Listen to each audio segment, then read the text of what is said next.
Hello my dear viewers, I'm Vishwanath Vishwa reviews. Telugu cinema చరిత్రలో ఎప్పుడు release అయినా మళ్ళీ మళ్ళీ చూడాలనిపించే సినిమాలు కొన్నే ఉంటాయి. అందులో ముఖ్యంగా ఎప్పుడు రిలీజ్ అయినా 100 రోజులు ఆడే సినిమాలు ఇంకా తక్కువ ఉంటాయి. అందులో మొదటి సినిమా లవకుశ, రెండో సినిమా దానవీర సూరకర్ణ. ఆ విధంగా మరో సాంఘిక చిత్రం ఉంది, అదే కన్యాశుల్కం. గురిజాడ విరచితమైనటువంటి ఆ సినిమాను పుల్లయ్య గారు దర్శకత్వం వహించారు. రామారావు గారు హీరోగా చేశారు. మధురవాణిగా సావిత్రి నటించారు. ఆ గొప్ప సినిమాలో ఉన్నటువంటి గొప్ప సన్నివేశాలు, అంటే ఇప్పటికీ గుర్తుండిపోయే సన్నివేశాల గురించి కాసేపు మాట్లాడుకుందాం. ముఖ్యంగా లొట్టపిట్ట సన్నివేశం. అందులో ప్రధానంగా కవి హృదయాన్ని సుస్పష్టంగా అర్థం చేసుకున్న సిఎస్ఆర్ రామపంతులు చూపించాల్సిన ఉడుకుమొత్తనం మొత్తం చూపెట్టేశాడు. కవి హృదయం ఏంటి, సినిమా ఏంటి అని మీరు అనుకోవచ్చు. స్క్రీన్ ప్లే పద్ధతిలో ఉండాల్సిన సినిమాను కవి హృదయంతో చెప్తే జనాలు ఎవరు చూస్తారా అని మీకు కూడా ఆశ్చర్యం కావచ్చు. కానీ నిజానికి కవి హృదయంతో సెంటిమెంట్గా, సినిమాటిక్గా, కావ్యంలాగా తీసినటువంటి ఆ సినిమాను ఆబాల గోపాలం, అంటే చదువు రాని వాళ్ళ నుంచి చదవర్ల వరకు అందరూ మళ్ళీ మళ్ళీ చూసినటువంటి సినిమా కన్యాశుల్కం.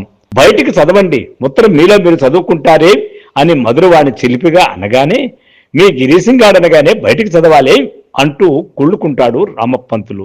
ఏమిటా నవ్వు, మతిపోయిందా ఏమి అంటూ కసురుకునేటప్పుడు రామపంతులు మొహం చూడాలి.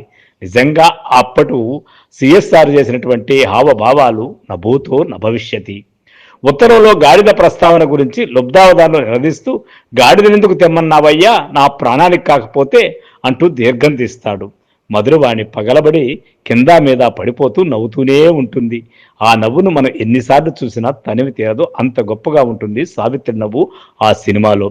అందులో గాడిద మాట లేదంటుంటే మనిషివి కాదా ఏమిటి అని మళ్ళీ ఉడుక్కుంటాడు రామపంతులు.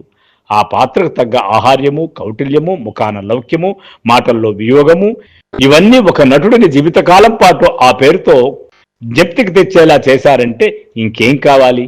ఆ సినిమా గొప్పతనమో, ఆ నటుల గొప్పతనమో, ఆ దర్శకత్వ ప్రతిభ దేనికదే సాటిగా నేటికి అలరారుతున్న గొప్ప సినిమా కన్యాశుల్కం. ఇక లుబ్ధావధానుల పాత్ర దరిద్రాన్ని పంచికట్టులో చూపిస్తాడు. పైనేమీ ఆచ్ఛాదనం ఉండదు. దాన్నే మాటిమాటికి మోకాళ్లపైకి లాక్కుంటూ జంధ్యాన్ని సవరించుకుంటూ శుద్ధ అమాయకత్వపు వెర్రి బ్రాహ్మణుడిగా గోవిందరాజుల సుబ్బారావు నటన మహత్తరమైన అనుభవం. ఆ తలవాలుస్తూ మాట్లాడే తీరు, డబ్బు మాటెత్తగానే మారిపోయే ముఖ కవళికలు, వివాహంలో ధనప్రాప్తి కలుగుతుందని సిద్ధాంతి చెప్పినప్పుడు మంచం మీద వెనక్కు వాలి చేతులు రెండూ పైకెత్తుకొని నిదానంగా నవ్వే నవ్వు, దేవుడా ఆ ముసలాయన ఎంత మహానటుడంటే మనకెవరికీ అక్కడ గోవిందరాజుల సుబ్బారావు కనిపించడు.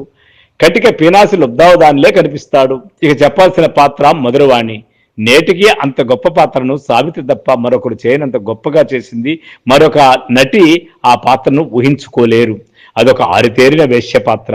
గురుజాడవారు తన ఆవేదనను, ఆవేశాన్ని, చెప్పదలుచుకున్న విషయాన్ని, సమాజంలో విషాన్ని, చేయవలసిన తీర్పును, చేసే నేర్పును మధురవాణి పాత్ర ద్వారా చేసి చూపించారు గురిజాడ అప్పారావు. అదే ఆయన ఆత్మ. చెప్పాలంటే ఆయన సంఘ సంస్కరణ అభిలాషిగా ఆయన ఏవైతే చెప్పాలనుకున్నాడో అవి సౌజన్యరావు పంతుల ద్వారా, మధురవాణి ద్వారా మాత్రమే చెప్పగలిగాడు. బ్రహ్మ మానస పుత్రులంటూ ప్రజాపతుల్ని ఉటంకిస్తాడు. అలాగే మహాకవి మానసపుత్రిక ఈ మధురవాణి. కళింగసీమ మొత్తానికి ఎన్నదగిన అనర్ఘరత్నంగా అన్ని సలక్షణాలే వేసి పోత పోసిన మంచు లోహపు విగ్రహం మధురవాణి. ఇంకా లోకాన్నే సరిగా చూడని ప్రసిద్ధుడికి ముప్పెలు ఒగ్గునిచ్చి ముడిపెడతానంటే బయటకు కార్చని కన్నీరు మనసులోనే ఒలికిస్తుంది మధురవాణి. ఏమీ చేయలేని అసమర్థుడికి మళ్ళీ ఏడ్చి ప్రయోజనమేమిటంటూ కాగల కార్యాన్ని సాధించిన గంధర్వ కన్య ఈ మధురవాణి. తన కంటి ద్వారా కథనంతా నడిపిన తనకంటే ఉదాత్తమైన వ్యక్తిత్వం ఒక ఏ పాత్రలోనూ మనకు తోచదు. ఆ పాత్రకు కావలసిన మూతి తిప్పుడు, కళ్లతోనే కాగల కార్యం సాధించగల నేర్పు, వగలు, వయ్యారాలు ఎవరు నేర్పేరమ్మా ఈ కొమ్మారెడ్డి వారి కొమ్మకు అంటూ ముఖ్యంగా లొట్టపిట్టల ప్రస్తావన వచ్చినప్పుడు సావిత్రి నవ్విన నవ్వుకు మనందరం మనసారా నవ్వుకుంటాం. నవ్వుతూ మాట్లాడలేకపోయే అవస్థను చూసి మనం మరింత నవ్వుకుంటాము. ఆ సన్నివేశం మొత్తాన్ని అంత జనరంజకంగా చిత్రీకరించిన దర్శకుని పుల్లయ్యను పొగడకుండా ఉండలేము.